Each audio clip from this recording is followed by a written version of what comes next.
Hello dear students, एक बार फिर से आप सभी का स्वागत है। अगर आप लोगों को वॉइस मेरी प्रॉपर आ रही है, आवाज़ आपको आ रही है, तो आप कमेंट में एक बार यस लिख दीजिए फटाफट, ताकि क्लास को हम आगे करें।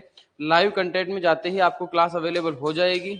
तो अगर आपको मेरी आवाज़ प्रॉपर आ रही है तो आप एक बार फटाक से यस कमेंट में कर दीजिए। उम्मीद करता हूँ कि आप लोग कुशल मंगल होंगे।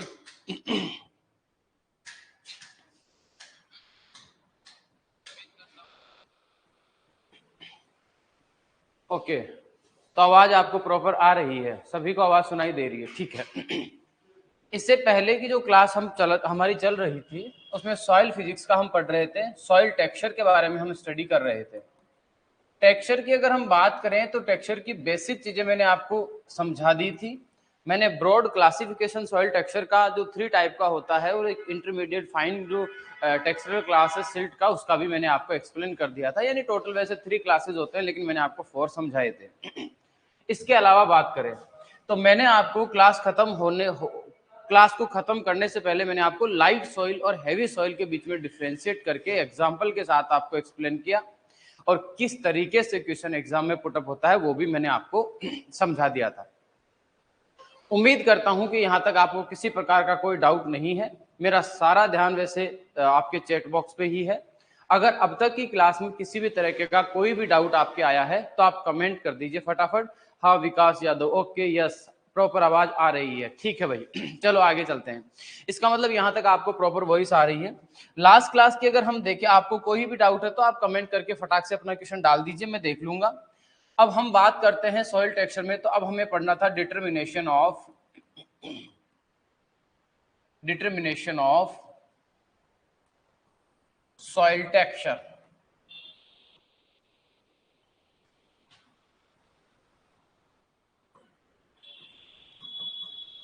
अब तक हम लोग क्या क्या पढ़ चुके हैं उसका मैं आपको आइडिया फिर से दे देता हूं एक बार।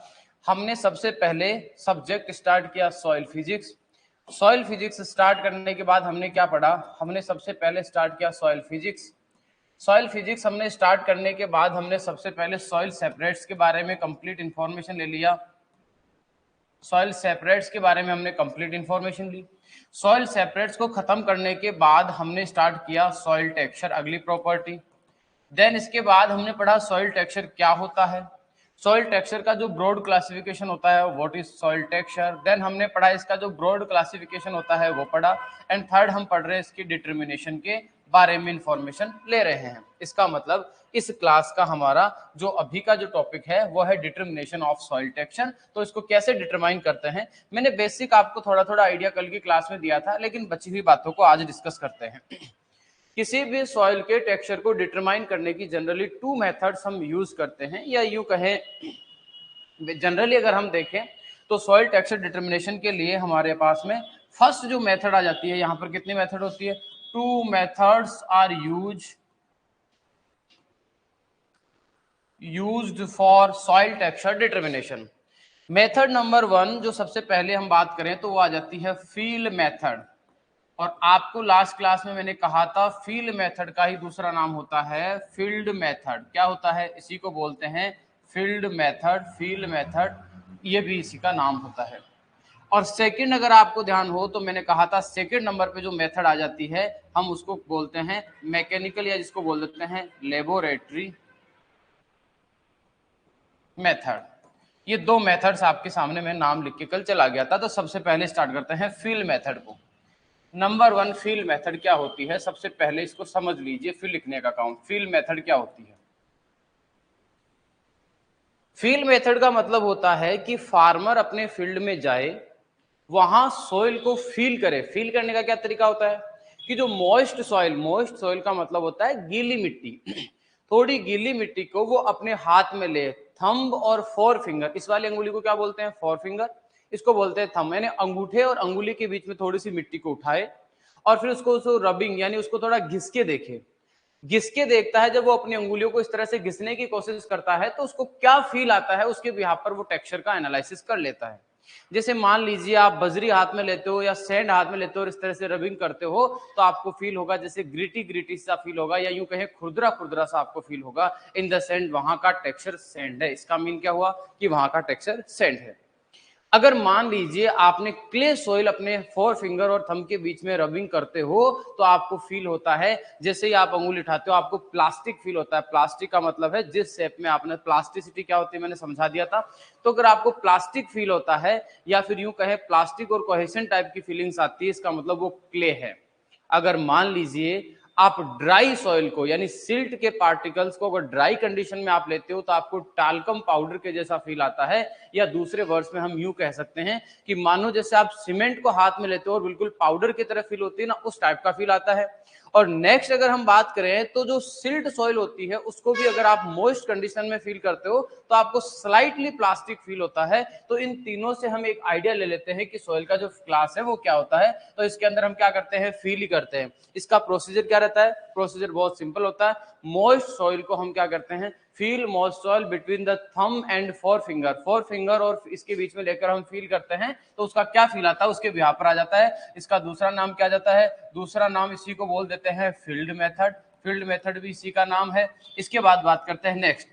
देखो सबसे पहले बात करते हैं कि सैंडी जो सॉइल होती है उस सैंडी सॉइल का जो फील होता है वो कैसा आता है। तो ध्यान रखना, अगर आपको ग्रिटी फील आता है, ध्यान रखना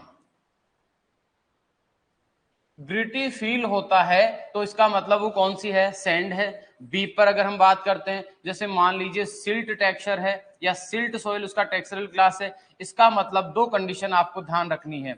अगर सॉइल ड्राई है, ड्राई सॉइल में तो आपको फील होगा, feel like talcum powder, feel like talcum powder.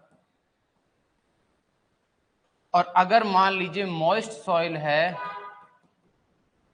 तो वो आपको फील होगी स्लाइटली आपको प्लास्टिक फील होगी।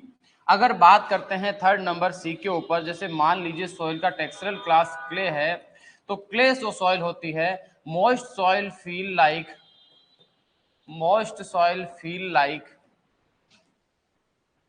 या फील होता है, कैसा फील होता है, plastic and sticky, plastic and stickiness feel होता है। ये तीनों चीजें आपको ध्यान रखनी है। एग्जाम में बहुत इजीली क्वेश्चन पूछा जाता है, डायरेक्टली क्वेश्चन पूछा जाता है कि फील मेथड में जो ग्रिटी फील आता है वो किसका आता है, फील मेथड में टाल्कम पाउडर लाइक फील किसका आता है, वो सिल्ट का आता है। स्लाइटली प्लास्टिक जो होती है वो कौन सी होती है, वो भी सिल्ट होती है। या फिर यूं कहें प्लास्टिक एंड स्टिकीनेस जो फील होता है वो कौन सी सॉइल के लिए होता है, तो क्ले के लिए, सिल्ट के लिए और सैंड के लिए। जो हमारे ब्रॉड क्लासिफिकेशन था, जो हमने पढ़ा था कि सैंडी, क्ले, सिल्ट या फिर यूं कहें लोमी, तो वो आप चाहो तो फील मेथड से हम लोगों को इजीली समझ में आ जाता है। लोमी के केस में क्या हो जाता है, वो स्लाइटली ग्रिटी और स्लाइटली आप लोगों को स्टिकी या प्लास्टिक जो है वो फील होगा, तो उसको हम लोग कह देंगे कि ये लोमी है। लोमी के केस में क्या होगा, स्लाइटली आपको ग्रिटी भी फील आएगा और स्लाइटली उसमें क्या आएगा, आपको प्लास्टिक फील भी आता है, तो हम कह देंगे कि लोमी टेक्सचरल क्लास है। और ऐसा टेक्सचरल क्लास एग्रीकल्चर के लिए या क्रॉप प्रोडक्शन के लिए सबसे बेस्ट क्लास माना जाएगा। तो पहली इंपॉर्टेंट चीज, फील मेथड में इससे ज्यादा कुछ नहीं पूछा जाता है। फील मेथड एकदम बहुत इजी सी है, जिसमें आपको यही याद करना है कि सैंडी में कैसा फील आता है। याद रखना ये फील आ रहा है, सैंडी में ग्रिटी फील आता है यानी खुरदरा सा फील आएगा। सिल्टी के अंदर ड्राई सॉइल होगी तब तो आपको टाल्कम पाउडर लाइक फील आएगा। अगर मॉइस्ट होगी तो आपको स्लाइटली मतलब हल्का सा थोड़ा सा प्लास्टिक फील होगी।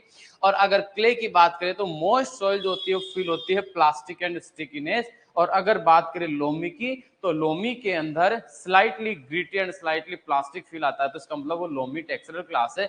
This is the first method of soil texture determination. इसमें आपको कोई दिक्कत होनी नहीं चाहिए, इसमें आई होप कि आपको कोई दिक्कत नहीं है। इसके बाद हम बात करते हैं सेकंड नंबर पे चलते हैं। सेकंड मेथड की बात करते हैं, तो सेकंड नंबर पे जो मेथड आ जाता है आपके सॉइल टेक्सचर डिटर्मिनेशन का, उसका नाम है जिसको बोलते हैं लेबोरेटरी मेथड। लेबोरेटरी मेथड जो है ये टू स्टेप मेथड है, ध्यान रखना इसमें भी टू स्टेप्स होते हैं, तो इसको बोलते हैं टू स्टेप मेथड। या इस मेथड के अंदर generally two steps are present in laboratory method, तो आप ऐसे भी लिख सकते हो, two steps are present in laboratory method. देखिए पहला स्टेप इसके अंदर आ जाता है जिसको आप लोगों को याद रखना है, मैकेनिकल एनालिसिस। और सेकंड जो पार्ट आ जाता है वो आ जाता है डिटर्मिनेशन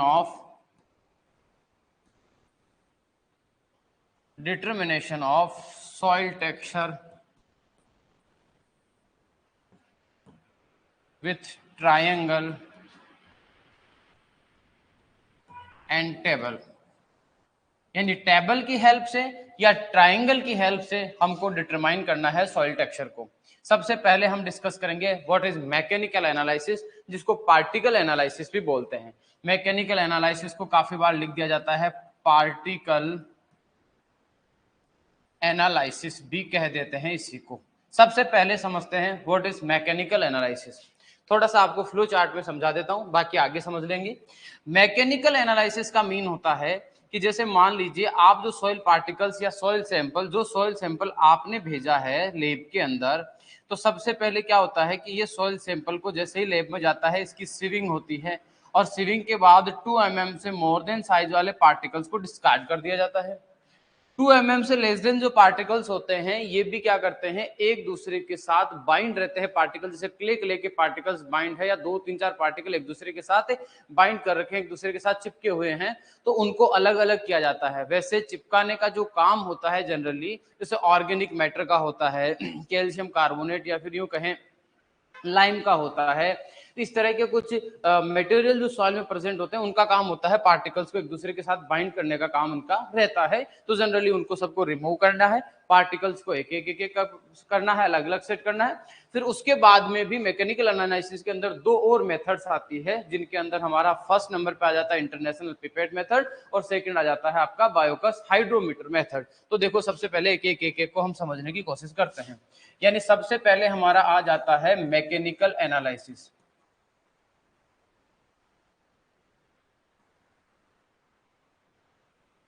देखो मैकेनिकल एनालिसिस में मैं स्टेप बाय स्टेप समझा देता हूं आपको।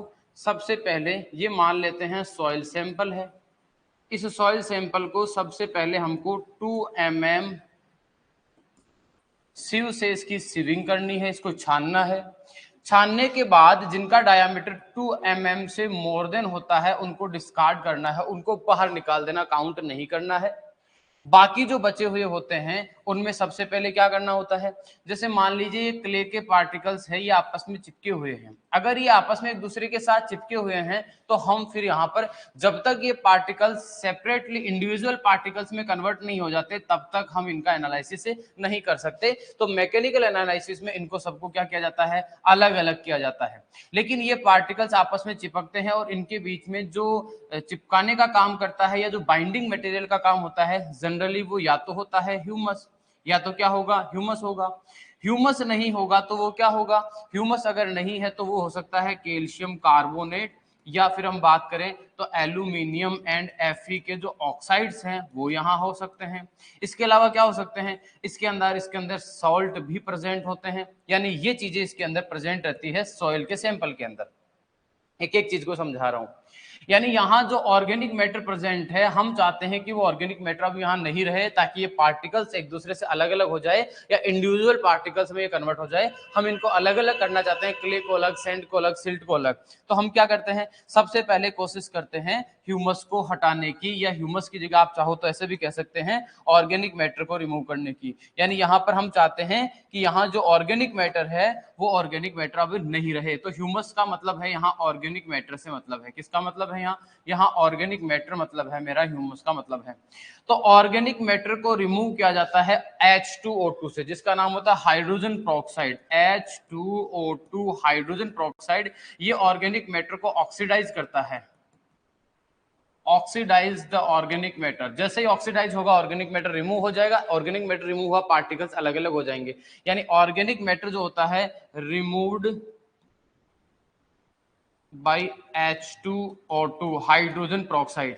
डायरेक्टली JRF SRF दोनों के अंदर ये क्वेश्चन आता है कि मैकेनिकल एनालिसिस के टाइम पर, at the time of mechanical analysis organic matter removed with the help of H2O2. Hydrogen peroxide is used for oxidation of organic matter at a time of mechanical analysis या फिर soil texture determination. Soil texture determination के time पर या mechanical analysis के time पर जो organic matter है उसको रिमूव किया जाता है H2O2 हाइड्रोजन पेरोक्साइड से। और ये क्या करता है, ये एक ऑक्सीडाइजर है, ऑर्गेनिक मैटर को ऑक्सीडाइज करने का काम करता है। तो आप लोगों को ध्यान भी रखना है, अगर आपको ये ध्यान रखना हो कि ये क्या करता है, तो H2O2 क्या करता है, ऑक्सीडाइज ऑर्गेनिक मैटर। ये क्या करता है, ये करता है ऑक्सीडाइज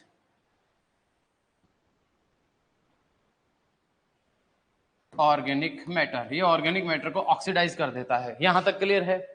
अगर कैल्शियम कार्बोनेट एल्यूमिनियम कार्बो या कैल्शियम कार्बोनेट एल्यूमिनियम एफी ऑक्साइड जो होते हैं इनको रिमूव करना है, देन हम क्या करेंगे, देन हम यूज करेंगे for removal of these substances we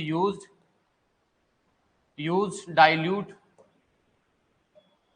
HCl। Directly exam में पूछा जाता है for removal of calcium carbonate at a time of mechanical analysis और soil texture determination which chemical is use, तो उस टाइम पे यूज किया जाता है HCl। मैं फिर से आपको सिस्टमेटिकली समझा रहा हूं कि किसी भी सॉइल सैंपल को सबसे पहले 2 mm सील से हम पास करते हैं, जिनका डायमीटर मोर देन 2 mm होता है उसको डिस्कार्ड कर देते हैं। बचा हुआ जो भी आपके 2 mm की सील से पास हो जाता है उसको मैकेनिकल एनालिसिस के लिए यूज किया जाता है, जो मैं फर्स्ट क्लास के आपको बार बार रिपीट कर रहा हूं, तो ये चीज आपके माइंड में सेट हो गई होगी। उसके बाद सॉइल के जो पार्टिकल्स होते हैं वो एक दूसरे से चिपके हुए रहते हैं, एक दूसरे के साथ बाइंड रहते हैं। तो बाइंडिंग मटेरियल जो है वो ये चीजें हैं सॉइल के अंदर, ये सारे क्या है, बाइंडिंग मटेरियल। हो सकता है ह्यूमस या ऑर्गेनिक मैटर बाइंडिंग मटेरियल का काम कर रहा है, तो ह्यूमस या ऑर्गेनिक मैटर को रिमूव करने के लिए removed by H2O2 because H2O2 is a oxidiser या oxidising agent which is used for removal of organic matter from soil particles, या यूं कहें सॉइल सैंपल्स है इसको ऑक्सीडाइज करके रिमूव करने के काम में लेते हैं H2O2। तो पहला हो गया ऑर्गेनिक मैटर का। दूसरा हो गया calcium carbonate aluminium and Fe oxides के लिए किसको यूज करते हैं, तो यूज करते हैं डाइल्यूट HCl को यूज करते हैं।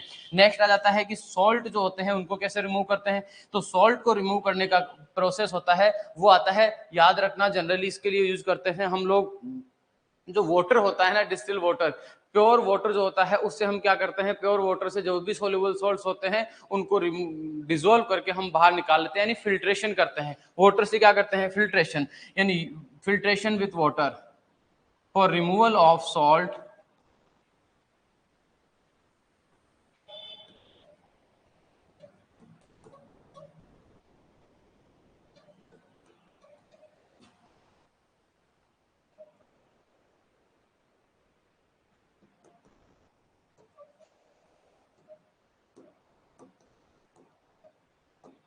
is done, यानी filtration is used for removal of soluble salt from this given sample। यानी सबसे पहले हमने सिविंग की, सिविंग के बाद यहाँ पर जो बाइंडिंग मटेरियल था उनको अलग अलग प्रोसेस से हमने रिमूव कर दिया।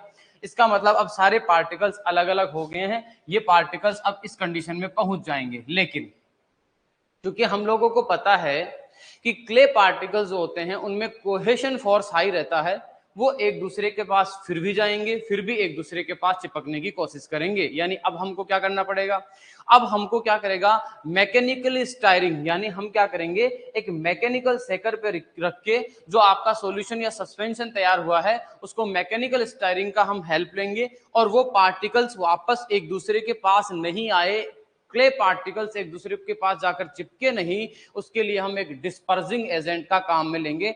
तो डिस्पर्जिंग एजेंट का मतलब होता है ऐसा एजेंट जो पार्टिकल्स को डिस्पर्ज करके रखे, उनको दूर दूर रखे, उनको बिखेर के रखे, एक जगह इकट्ठा नहीं होने दे, उसको बोलते हैं डिस्पर्जिंग एजेंट। यानी अब हम क्या करेंगे, जो आप लोगों ने यहां तक की प्रोसेस कर ली है, यानी सबसे पहले सीविंग किया, फिर उसके बाद में जो सॉइल पार्टिकल्स थे उनको H2O2 से ट्रीट किया, फिर उसके बाद HCl डाइल्यूट से इसको रिमूव किया, फिर सॉल्ट जो थे उनको रिमूव किया, देन उसके बाद में क्या करना है, इसके बाद में आप लोगों को मैकेनिकल स्टायरिंग करनी है।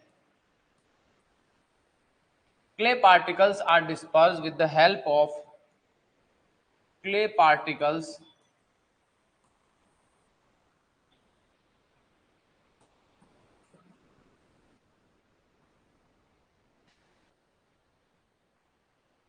with the help of mechanical mechanical steering. Mechanical steering, mechanical steering का मतलब क्या होता है कि हम मैकेनिकल सेकर पे रख के उसको जबरदस्त हिलाएंगे जिससे पार्टिकल्स क्या होंगे, अलग अलग हो जाएंगे। इसके बाद क्या होंगे, देन यूज्ड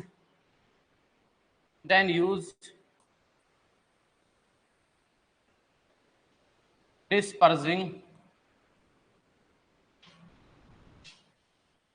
एजेंट। देखो इस चीज को आपको समझने की बहुत अच्छे से जरूरत है कि ये क्या होता है। जैसे मान लो ये सॉइल का सैंपल था, इस सैंपल में सबसे पहले आपने स्विंग की, उसके बाद में आपने H2O से ट्रीट करके ऑर्गेनिक मैटर रिमूव कर दिया, फिर आपने HCl से calcium carbonate Fe aluminium oxide को रिमूव कर दिया, जो सॉल्ट थे उनको आपने फिल्ट्रेशन से रिमूव कर दिया। इसके बाद भी जो क्ले पार्टिकल चिपक रहे थे आपने क्या किया, उनको मैकेनिकल सेकर से एक बार अलग अलग कर दिया। लेकिन मैकेनिकल सेकर से एक बार आपने अलग अलग कर दिया, इसका मतलब ये नहीं कि वो अब एक दूसरे के पास नहीं आएंगे। तो वो एक दूसरे के पास नहीं आए, इस चीज को अवॉइड करने के लिए हम लोग क्या करते हैं कि इस सॉल्यूशन के अंदर एक ऐसा सॉल्यूशन ऐड करते हैं जो इन पार्टिकल्स को डिस्पर्ज करके रखेगा। डिस्पर्जन का मतलब होता है बिखरा हुआ, कोई भी चीज बिखर जाती है दैट इज डिस्पर्जन, यानी इन पार्टिकल्स को बिखेर के रखने का जो काम करेगा, हम ऐसा यहाँ पर एक सॉल्यूशन ऐड करेंगे। उस सॉल्यूशन को बोलते हैं डिस्पर्जिंग एजेंट। यानी कि ये डायरेक्टली याद रखना, JRF और SRF दोनों के पेपर में पूछा जा चुका है कि during the mechanical analysis which one of the following dispersing agent is used. तो ध्यान रखना डिस्पर्जिंग एजेंट के रूप में यूज किया जाता है, आप लोगों को अच्छे से समझने की जरूरत है। यहां यूज करते हैं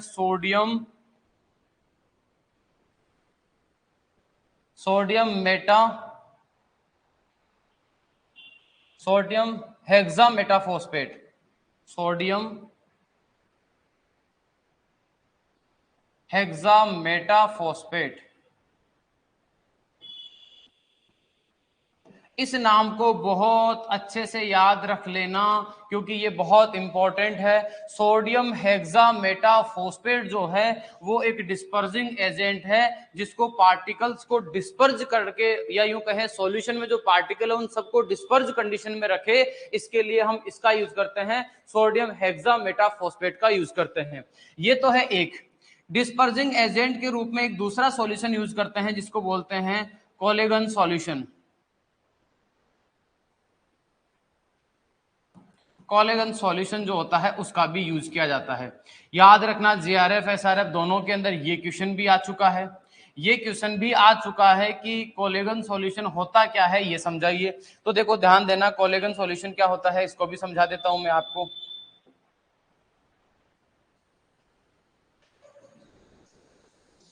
व्हाट इज कोलेगन सॉल्यूशन?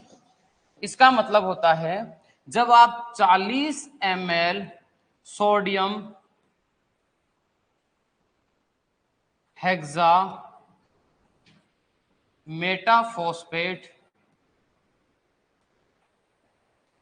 मेटाफॉस्फेट के अंदर मिक्स कर देते हो। क्या मिक्स करते हो? 10 ml के आसपास आप ऐड कर देते हो सोडियम कार्बोनेट, यानी कि सोडियम कार्बोनेट और सोडियम हेक्सामेटाफॉस्फेट का जो 40 और 20 का जो मिश्रण होता है that is known as Calgon solution. और ये भी एग्जाम में पूछा जा चुका है कि कोलेगन सॉल्यूशन में क्या क्या प्रेजेंट होता है। फर्स्ट इंपॉर्टेंट थिंग इसके अंदर होता है सोडियम हेक्सामेटाफॉस्फेट, जो कितना होता है, ये होता है 40 एंड 10 के आसपास रहता है सोडियम कार्बोनेट। इन दोनों का जो मिक्सचर होता है that is known as collagen solution and it is also used for dispersing, या it is also used as a dispersing agent during the mechanical analysis। यानी हमने जो सस्पेंशन तैयार किया है उसमें पार्टिकल्स एक दूसरे के पास नहीं आए, एक दूसरे से चिपके नहीं, उनको दूर दूर रखने का काम कौन करता है? डिस्पर्जिंग एजेंट करता है। और डिस्पर्जिंग एजेंट के रूप में किसको काम में लेते हैं? दैट इज सोडियम हेक्सामेटाफॉस्फेट, एक हो गया। दूसरा कोलेगन सॉल्यूशन।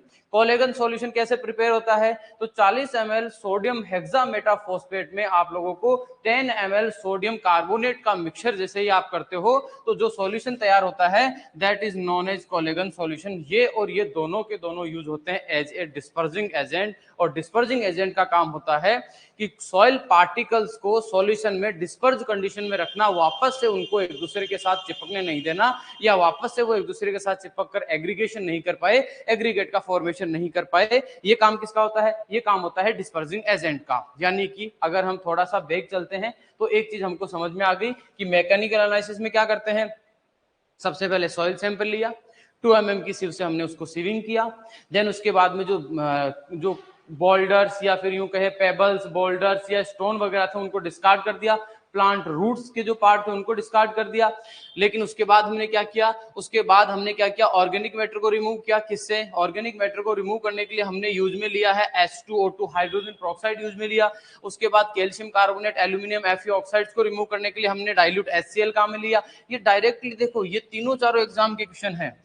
ये भी क्वेश्चन पूछा हुआ है, मैं आपको एकदम क्लियरली समझा देता हूं, इस चीज का ध्यान रखना आप स्पेशली। ये भी एग्जाम में क्वेश्चन पूछा हुआ है कि ऑर्गेनिक मैटर को रिमूव करने के लिए किसका काम में लेते हैं, तो आपको ध्यान रखना है H2O2 को काम करते हैं। ये एक ऑक्सीडाइजर है। ये क्या है? एक ऑक्सीडाइजर है जो ऑर्गेनिक मैटर को क्या करता है? ऑक्सीडाइज करता है। ये हाइड्रोजन पेरोक्साइड, जब नाइट्रोजन एनालिसिस पढ़ेंगे तब फिर से मैं वापस से आपको समझाऊंगा इसको, नाइट्रोजन का एनालिसिस पढ़ेंगे वहां पे भी आएगा। ये कैल्शियम कार्बोनेट, एल्यूमिनियम और Fe के जो ऑक्साइड्स हैं इनके लिए हम क्या यूज करते हैं? डाइल्यूट HCl काम में लेते हैं। और जो सॉल्ट होते हैं उनके लिए हम यूज करते हैं फिल्ट्रेशन मेथड। यानी कि कहने का मतलब हम क्या करते हैं, वाटर के साथ डिसोल्व करके उनको फिल्टर कर देते हैं, उसके अंदर नहीं रहने देते, सॉल्ट को रिमूव कर देते हैं। ये सारी चीजें होगी। यानी पार्टिकल्स कैसे हो जाएंगे? अलग अलग हो जाएंगे।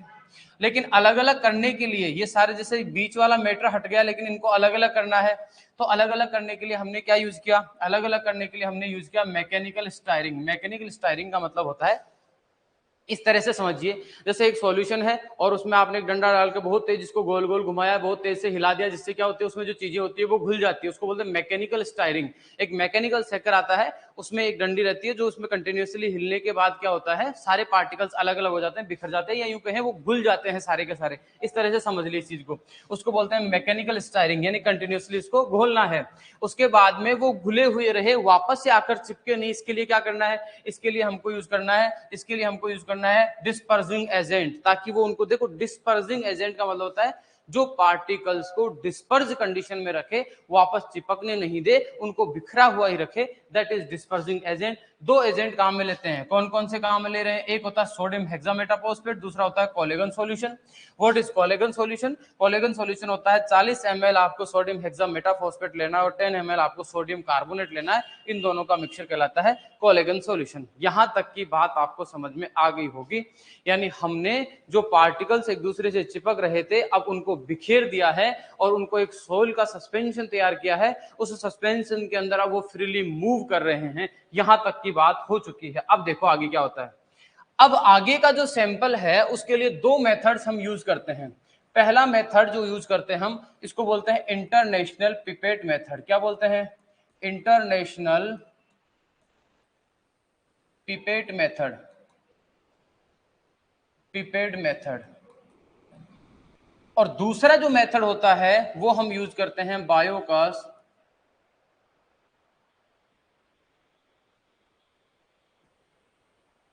हाइड्रोमीटर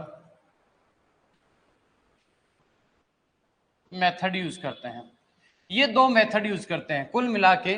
जैसे मान लीजिए एक जार है, इस जार के अंदर फिलहाल जो डिस्पर्जिंग सॉल्यूशन है, या यूं कहें यहां इसके अंदर एक वाटर सॉल्यूशन है जिसमें सॉइल के जो पार्टिकल्स है वो कंटिन्यूअसली सस्पेंशन में मूव कर रहे हैं, ये अभी सेटल डाउन नहीं हो रहे हैं और ना ही एक दूसरे से चिपक रहे हैं, क्योंकि इनके बीच में डिस्पर्जिंग एजेंट हमने डाल दिया। ठीक है, अब देखो समझना, जैसे मान लो यहां बहुत सारे पार्टिकल्स है सॉइल के जो यहां प्रेजेंट है। अब होगा क्या, इसको अच्छे से हम लोग क्या कर देंगे, मिक्स कर देंगे। डिस्पर्जिंग एजेंट डाला हुआ है, एक दूसरे से चिपकेंगे नहीं, अलग अलग ही रहेंगे। दो मेथड है जिसमें इसमें अब इसमें सैंड कितनी है, इसमें सिल्ट कितनी है और इसके अंदर क्ले कितनी है, इनकी क्वांटिटी हमको निकालनी है। क्या निकालनी है? इनकी कि किसकी कितनी क्वांटिटी है वो हमको डिटरमाइन करनी है। उसकी क्वांटिटी को मापने के लिए दो मेथड यूज करते हैं। कितनी मेथड यूज करते हैं? दो मेथड्स हम यूज करते हैं। First is international pipette method and second is Bouyoucos hydrometer method. इन दोनों को समझ लीजिए, ये कैसे वर्क करती है, क्या इनका प्रिंसिपल है वो समझा देता हूं, समझना। पहली method international pipette method. International pipette method जिस प्रिंसिपल पर वर्क करती है वो प्रिंसिपल होता है सेडिमेंटेशन। अब सेडिमेंटेशन क्या होता है वो समझ लेते हैं। सेडिमेंटेशन का मतलब है कि जैसे मान लीजिए यहाँ पर ये जो पार्टिकल है, अगर आप इस सॉल्यूशन को थोड़ा सा रख दोगे चुपचाप, तो ये पार्टिकल्स धीरे धीरे क्या होंगे, मूव करते हुए डाउनवर्ड। बड़े वाले पार्टिकल सबसे पहले जाके सेटल हो जाएंगे, छोटे वाले पार्टिकल्स फिर उसके बाद सेटल होंगे, और सबसे छोटे वाले सबसे लास्ट में जाकर सेटल डाउन होंगे। इसका मतलब जिसका डायामीटर बड़ा होगा वो पार्टिकल हाई स्पीड से नीचे की तरफ जाएगा सेटल होने के लिए। यानी हम ये कहना चाहते हैं कि अगर इस सैंपल के अंदर से अगर हम देखें तो 3 पार्ट हो जाएंगे। सबसे छोटे वाले पार्टिकल ऊपर रह जाएंगे, जो मीडियम वाले पार्टिकल है वो बीच में आ जाएंगे, और जो बड़े वाले पार्टिकल है वो सबसे पहले कहां चले जाएंगे, नीचे चले जाएंगे। यानी कि अगर मान लीजिए हम एक पर्टिकुलर टाइम पर, जैसे मान लीजिए 2 सेकंड, 5 सेकंड, 20 सेकंड या 10 मिनट, 15 मिनट जो भी है, तो एक पर्टिकुलर टाइम की बात करते हैं। पर्टिकुलर टाइम पर अगर इस जार में से हम लोग पर्टिकुलर डेप्थ से, डेप्थ भी ध्यान रखना, पर्टिकुलर यानी फिक्स होगी, फिक्स टाइम पर फिक्स डेप्थ से अगर एक सैंपल निकालते हैं, जैसे मान लो ये पिपेट है, मैंने यहां तक इंसर्ट किया इस पिपेट को, ये पिपेट है, इसमें पिपेट का यूज किया जाता है। पिपेट क्या होती है बता देता हूं, आप लोगों ने पिपेट देख रखी होगी, नहीं देख रखा है तो मैं आपको आइडिया दे देता हूं। इस तरह का आप लोगों ने एक ग्लासवेयर देख रखा होगा लैब के अंदर, जिसका जनरली आपने हो सकता है यूज भी किया हुआ हो। इसका जो स्ट्रोक वाला मुंह होता है वो बिल्कुल तीखा होता है इस तरह से, यानी हमें करना क्या होता है, ये वाला जो पार्ट होता है इसको ऐसे पकड़कर समझिए, और इसको मुंह में लिया जाता है और इसमें सक किया जाता है, जिससे इसमें सॉल्यूशन भर जाता है, और फिर यहाँ अंगुली लगा ली जाती है, फिर हमको जितना सॉल्यूशन चाहिए होता है उसको बोलते हैं पिपेट। इस तरह का ग्लासवेयर आपने देखा होगा, उसको पिपेट बोलते हैं। इस पिपेट को इंसर्ट करके मान लीजिए इस पर्टिकुलर एरिया में इतनी जगह में जो पार्टिकल थे आपने वो निकाल लिया, यानी पर्टिकुलर डेप्थ से पर्टिकुलर टाइम में आपने यहां से सॉइल सैंपल निकाल लिया। कोई दिक्कत नहीं है, उसको ड्राई कर लीजिए, और ड्राई करने के बाद उसमें जो वाटर होता है वो तो उड़ जाएगा, पार्टिकल्स रह जाएंगे, पार्टिकल्स का वेट करके आप इजीली डिटरमाइन कर सकते हो। सेकेंड इंपॉर्टेंट चीज, अलग अलग डेप्थ से आपने सैंपल ले लिया, यहां से एक अलग सैंपल ले लिया, यहां से एक अलग सैंपल ले लिया, और लास्ट में जो बच गए पार्टिकल्स उनका एक अलग सैंपल हो जाएगा। यानी कि सैंड पार्टिकल सबसे नीचे रहेंगे, बीच में सिल्ट वाले रहेंगे, और सबसे लास्ट में सेटल होने का काम रहेगा क्ले का। तो आपने अलग अलग पार्टिकल्स को निकाल लिया, और फिर उनकी क्वांटिटी के बिहाफ पर आप जो है, जो सेकंड प्रोसीजर है जिसमें डिटर्मिनेशन ऑफ ट्राइंगल या टेबल का यूज करके आप उसमें से टेक्सचर को डिटरमाइन कर लीजिए। ये तो है पहला मेथड, इंटरनेशनल पिपेट मेथड। दूसरे मेथड की बात करते हैं, ये फर्स्ट मेथड के रेफरेंस में है सारी चीजें। दूसरे की बात करते हैं, दूसरा क्या है समझना। दूसरा भी इसी के ऊपर डिपेंड करता है, लेकिन उसमें थोड़ा सा मॉडिफिकेशन है। ये एक जार है जिसमें सॉइल का या वाटर के अंदर हमने सॉइल पार्टिकल्स को डिस्पर्स मैकेनिकल एनालिसिस में पूरा कर लिया था, मैकेनिकल प्रोसेस के थ्रू। उसमें सारे पार्टिकल डिस्पर्स कंडीशन में है। अब हमको क्या करना है, जैसे ही हम इसको छोड़ते हैं, इसको रख देते हैं चुपचाप इस जार को, तो जो पार्टिकल्स होते हैं इसके अंदर, पहले तो सारे पार्टिकल्स इसके अंदर मूवमेंट करते रहते हैं, इसके अंदर प्रेजेंट होते हैं। हम इसको रखते हैं तो पार्टिकल्स क्या करते हैं, धीरे धीरे सेटल डाउन होने लगते हैं। जब इसके अंदर पार्टिकल प्रेजेंट थे तब इसकी डेंसिटी की बात करते हैं, तो इसकी डेंसिटी क्या होगी, हाई होगी, ज्यादा होगी, क्योंकि वाटर के अंदर सॉइल के पार्टिकल है।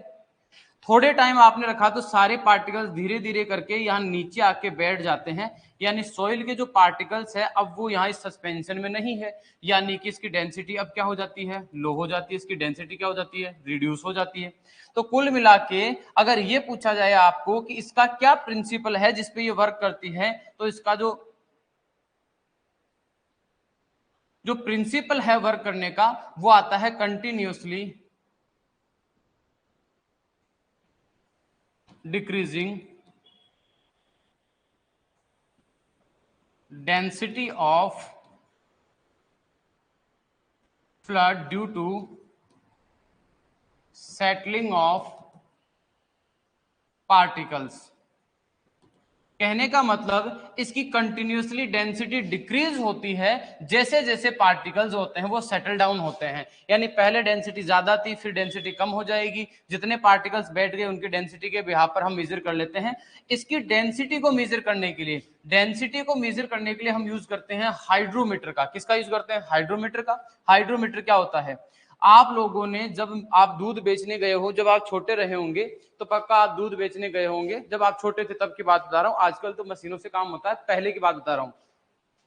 तो जैसे ही आप दूध बेचने गए होंगे, जो डेयरी वाला होता है वो इस तरह से व्हाइट कलर का एक जार रखता है, जिसके अंदर आपका दूध, सबसे पहले उसके अंदर दूध डालता है। फिर आपने देखा होगा एक ऐसे बना हुआ ग्लास या कांच का बना हुआ इस तरह का एक इंस्ट्रूमेंट आपने देखा होगा, इस तरह का। उसके नीचे की तरफ आपने देखा होगा, यहाँ नीचे की तरफ उसमें पारा भरा हुआ रहता है। क्या भरा रहता है? मरकरी भरी हुई देखी होगी, काले रंग का यहाँ आपने भरा हुआ देखा, पदार्थ भरा हुआ देखा। और इसके अंदर ऊपर यहाँ पर आपने देखी होगी कि यहाँ काउंटिंग लिखी हुई आती है। काउंटिंग, नेक्स्ट क्लास में आपको फोटो दिखाऊंगा इस चीज की। यहाँ पर काउंटिंग लिखी हुई रहती है, नंबर्स लिखे हुए रहते हैं, और इसके ऊपर जो नंबर्स होते हैं वो इसकी डेंसिटी को बताते हैं। यानी इस इंस्ट्रूमेंट को, जो कांच वाला है, इसको उठाकर हम क्या करते हैं, जार के अंदर डाल देते हैं, तो ये लगभग लगभग डिप हो जाएगा। और याद रखना, इसके ये जो डिप होगा अंदर, वो डिपेंड करता है इस सॉल्यूशन की डेंसिटी के ऊपर।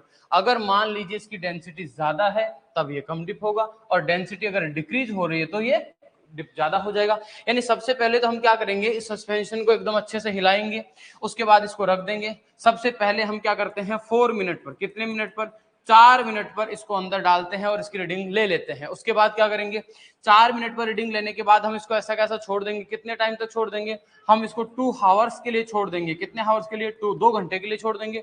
2 आवर्स के बाद में हम क्या करते हैं, इसमें वापस से इसको डालेंगे और वापस से रीडिंग ले लेंगे। यानी रीडिंग कितने बार लेनी है? 2 बार। कब लेनी है? 4 मिनट पे और 2 घंटे पे। और उस टाइम पर इसका जो टेम्परेचर है वो भी फिक्स रहेगा। ध्यान रखना आप लोग, क्योंकि फॉलिंग या यूं कहें डेंसिटी में जो चेंज आता है वो चेंज डिपेंड करता है वहां के टेम्परेचर के ऊपर भी डिपेंड करता है। तो ये बात आपको ध्यान रखनी है। इस टाइम पर टेम्परेचर होगा 68 फ़ारेनहाइट। यानी 68 फ़ारेनहाइट पर आप पहली रीडिंग 4 मिनट पे और दूसरी रीडिंग कब लोगे? 2 मिनट पर आप रीडिंग लोगे। इस तरह से आपको 2 बार इसकी क्या करनी है? रीडिंग लेनी है। ये बात आपको क्लियरली समझ में आ गई होगी। यानी ये सेकंड मेथड है। इसका प्रिंसिपल क्या है? Continuously decreasing density, settling down the particle. जैसे जैसे पार्टिकल सेटल डाउन होंगे, इसकी डेंसिटी जो होती है वो कंटिन्यूअसली क्या हो जाएगी? रिड्यूस हो जाएगी। अब एक एक करके समझते हैं। सबसे पहले समझते हैं हम इंटरनेशनल पिपेट मेथड को, क्योंकि ये सबसे इंपॉर्टेंट है। इसमें से क्या क्या क्वेश्चन आते हैं वो सारी चीजें हम समझने की कोशिश करते हैं। देखिए इससे क्या क्वेश्चन आते हैं। इंटरनेशनल पिपेट मेथड से पहला क्वेश्चन आता है इसका प्रिंसिपल का। पहला क्वेश्चन बनता है, what is the principle of international pipette method. इसका प्रिंसिपल होता है सेडिमेंटेशन। सेडिमेंटेशन जो होता है इसका प्रिंसिपल होता है। सेडिमेंटेशन क्या होता है वो भी समझाता हूं। What is sedimentation? सेडिमेंटेशन का मतलब होता है कि मान लीजिए इसके अंदर कुछ पार्टिकल बड़े हैं, कुछ पार्टिकल छोटे हैं और कुछ पार्टिकल मीडियम साइज के हैं। तो जो पार्टिकल्स हैं वो नीचे की तरफ सेटल डाउन होते हैं, उसको बोलते हैं टर्मिनल वेलोसिटी। यहां से पार्टिकल नीचे की तरफ जा रहा है, that is called terminal velocity. यानी कि जो नीचे जाने की या फॉलिंग रेट होती है, falling rate of particle, falling rate का मतलब होता है नीचे जाने की जो स्पीड होती है उसको बोलते हैं टर्मिनल वेलोसिटी, या इसी को बोल देंगे फॉलिंग रेट। नीचे गिरने की, नीचे बैठने की, सेटल डाउन होने की। यहां से इस पार्टिकल को नीचे जाके पेंदे में बैठना है, तो नीचे जाके बैठने की जो स्पीड होती है उसको बोलते हैं टर्मिनल वेलोसिटी। अब आप भी समझते हो कि एक तो आप बहुत बड़ा स्टोन, या यूं कहें ये बहुत बड़ा वाला पार्टिकल, इसमें वेट ज्यादा होगा, इसका मतलब ये तेज गति से जाके नीचे बैठेगा। जो मीडियम वाला होगा, जैसे सबसे बड़ा वाला सबसे पहले, मीडियम वाला होगा वो उसके बाद में बैठेगा, और जो सबसे छोटा होता है वो सबसे लास्ट में जाकर सेटल डाउन होता है। यानी कि फॉलिंग रेट या terminal velocity of particles are different, क्योंकि उनका डायमीटर डिफरेंट है। इसका मतलब ये हुआ उनकी जो फॉलिंग रेट होती है वो भी अलग अलग होती है। That is known as sedimentation, या नीचे बैठने का जो प्रिंसिपल होता है उसके ऊपर डिपेंड करती है इंटरनेशनल पिपेट मेथड। ये पहला प्रिंसिपल हो गया सेडिमेंटेशन का प्रिंसिपल। सेडिमेंटेशन का मतलब होता है पार्टिकल्स नीचे बैठ रहे हैं और नीचे बैठने की जो स्पीड होती है वो अलग अलग होती है। Large size particle settle down होंगे, सैंड वाले जल्दी सेटल हो जाएंगे, सिल्ट वाले थोड़ा टाइम लेंगे, और क्ले वाले सबसे लास्ट में जाकर सेटल डाउन होंगे। तो उनके सेटल डाउन होने की जो स्पीड होती है दैट इज सेडिमेंटेशन का प्रिंसिपल है, और उसके ऊपर डिपेंड करता है इंटरनेशनल पिपेट मेथड। फर्स्ट चीज क्लियर हो गया। इसके बाद सेकंड इंपॉर्टेंट चीज क्या है कि अगर आप पर्टिकुलर डेप्थ से पर्टिकुलर टाइम के ऊपर अगर कोई सॉइल सैंपल कलेक्ट करते हो तो उस पर्टिकुलर जोन के अंदर जो पार्टिकल्स होंगे वो सारे सिमिलर से ही मिलेंगे आपको, ऑलमोस्ट उनका डायमीटर क्या मिलेगा, सिमिलर ही मिलेगा आप लोगों को। अच्छा, ये दोनों मेथड यूज किसके लिए करते हैं वो तो मैंने थोड़ा सा आइडिया आपको दे ही दिया था पहले की क्लास में, लेकिन फिर भी मैं आपको समझा देता हूं, कहीं कुछ लोगों के हो सकता है दिमाग में ये चीज नहीं गई हो उस टाइम पे, तो मैं आप लोगों को वापस से एक्सप्लेन कर देता हूं, समझना इस चीज को। यानी हमको पता है कि जो सॉइल के पार्टिकल्स है या यूं कहें सॉइल एनालिसिस या सॉइल टेक्सचर एनालिसिस के लिए हमने लेस देन 2 mm वाले जो पार्टिकल्स है, पार्टिकल्स आर यूज्ड, ये पार्टिकल्स हमने यूज किए हैं, ठीक है। लेकिन इन सॉइल टेक्सचर के अंदर हमने पढ़ा सॉइल टेक्सचर डिटरमिनेशन की जो आपकी मैकेनिकल एनालिसिस थी,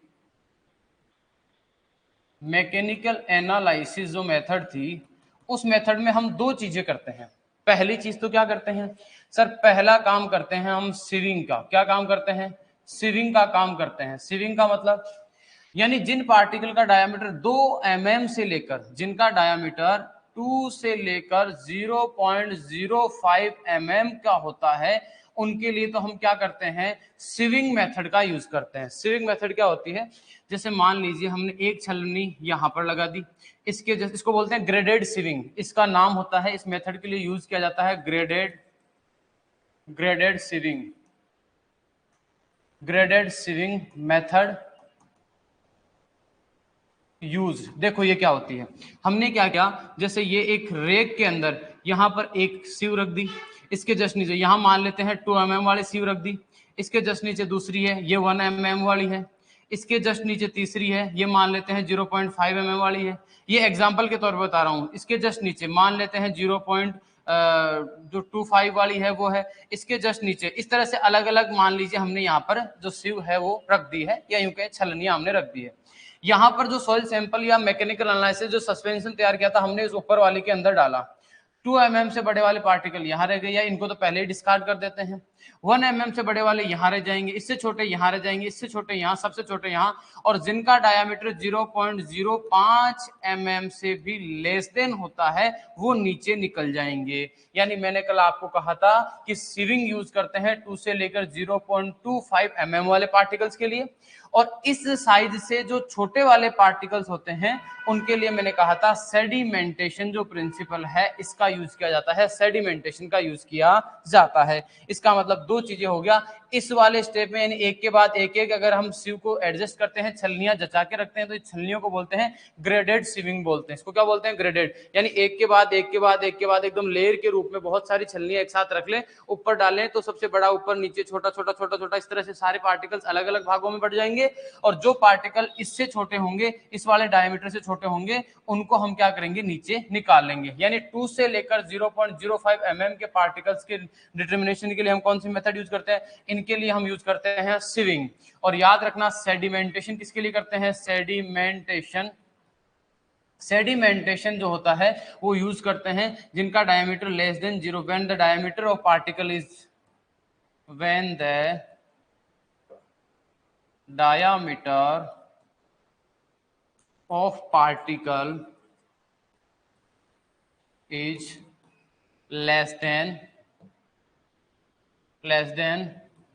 0.05 mm, और इससे छोटा आपको पता है दो ही पार्टिकल्स का डायमीटर होता है। क्लासिफिकेशन मैंने पढ़ा दिया था, एक तो पार्टिकल होता है सिल्ट, कौन सा होता है, सिल्ट, और एक पार्टिकल होता है, आपको याद हो तो, क्ले। यानी ये दोनों पार्टिकल जो होते हैं इनका एनालिसिस आपको, जब मैंने याद हो थोड़ा बहुत भी, तो जब मैंने आपको सॉइल सेपरेट्स पढ़ाए थे तो मैंने कहा था सैंड को सिविंग से एनालाइज करते हैं, और मैंने कहा था सिल्ट और जो क्ले होती है उसके लिए सेडिमेंटेशन यूज करते हैं। तो देखिए ये सेडिमेंटेशन का मतलब ये समझाया था मैंने आपको वहां, ये सिविंग का मतलब हो गया इससे लेकर यहां तक यूएसडी वाले क्लासिफिकेशन में ये जो साइज है वो किसकी है, ये वाली साइज है वो सैंड पार्टिकल की है, किसकी है, सैंड की। तो सैंड पार्टिकल्स को तो ग्रेडेड सिविंग से हमने अलग कर लिया, और इससे छोटे वाले जो पार्टिकल है यानी सिल्ट और क्ले के पार्टिकल है उनके लिए हमने सेडिमेंटेशन का यूज किया है। कौन सी मेथड का यूज किया है, सेडिमेंटेशन का यूज किया है। तो मैकेनिकल एनालिसिस में भी हम दो तरीके का या 2 स्टेप्स फॉलो करते हैं। ये पहला स्टेप आ गया सीविंग और दूसरा सेडिमेंटेशन। अब सेडिमेंटेशन के अंदर सिल्ट और क्ले को फ्रैक्शनेट अलग अलग करने के लिए हम किसनी मेथड यूज करते हैं? दो मेथड, एक है इंटरनेशनल पिपेट मेथड और सेकंड कौन सी है? सेकंड है हाइड्रोमीटर मेथड या बायोकस हाइड्रोमीटर मेथड। इसका प्रिंसिपल क्या है? ये प्रिंसिपल है सेडिमेंटेशन के ऊपर बेस्ड है। सेकंड इंपॉर्टेंट चीज देखो, ध्यान रखना, अब इसमें से क्या क्या क्वेश्चन आते हैं। चाहो तो आप सेडिमेंटेशन में लिख सकते हो, इसमें आप डायरेक्टली लिख सकते हो कि टर्मिनल वेलोसिटी या falling rate of soil particles या falling rate of soil separates are different according their diameter, यानी उनके डायामीटर के अकॉर्डिंग ये क्या होती है? अलग अलग होती है। लार्ज साइज या जो बड़े वाले पार्टिकल्स होते हैं उनकी फॉलिंग रेट हाई रहेगी और जो फाइन पार्टिकल्स होते हैं उनकी सेटल डाउन होने की स्पीड जो होती है वो थोड़ी सी कम रहेगी। आप चाहो तो सेडिमेंटेशन वर्ड से भी काम चला सकते हो, आप चाहो तो इसके आगे लिख सकते हो, इच्छा है आपकी, जैसा आपका चाहोगे। और डिटेल में लिखना है तो आप कमेंट बॉक्स में आप फटाक से लिख दीजिए। अगर आपको डिटेल में लिखना है, इसकी थ्योरी आपको पूरी डिटेल्स में लिखनी है, तो आप एक कमेंट डाल दीजिए कि सर पूरा लिखाइए, मैं पूरा लिखवाना स्टार्ट आपको कर दूंगा। यहां तक की बात क्लियर है। अब जो ये वाली मेथड है इंटरनेशनल पिपेट मेथड, इससे 3-4 क्वेश्चन आते हैं, उनको मैं आपको समझा देता हूं क्या क्या है।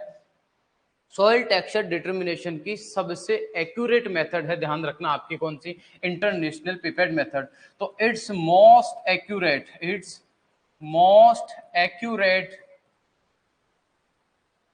मेथड ऑफ मैकेनिकल एनालिसिस या soil texture determination.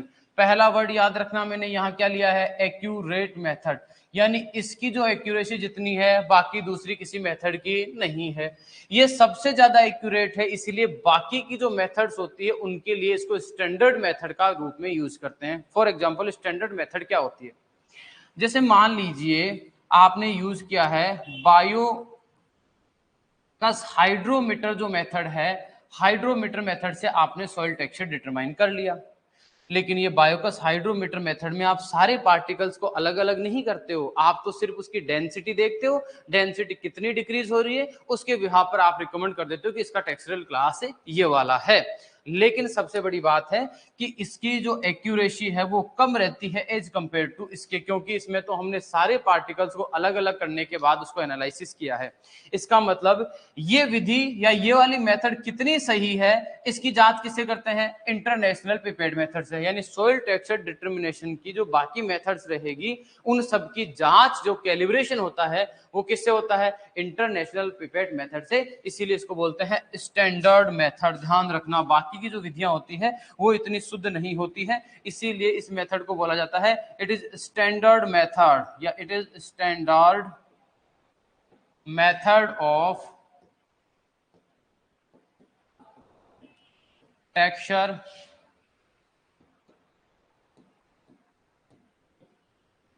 Analysis. Soil texture analysis की ये एग्जैक्टली जेआरएफ एसआरएफ के एग्जाम में क्वेश्चन पुटअप हो चुका है। बता देता हूं आपको कैसे कि which one of the following is a standard method of texture determination that is international pipette method.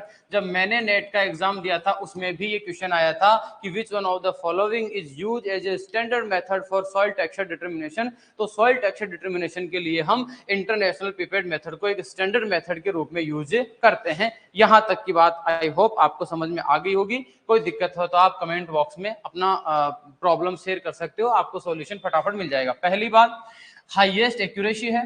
दूसरी बात इसमें क्या आ जाती है कि सर ये एक स्टैंडर्ड मेथड है। कैसी मेथड है? इसको स्टैंडर्ड मेथड के रूप में यूज करते हैं, ये क्वेश्चन पूछा जा चुका है।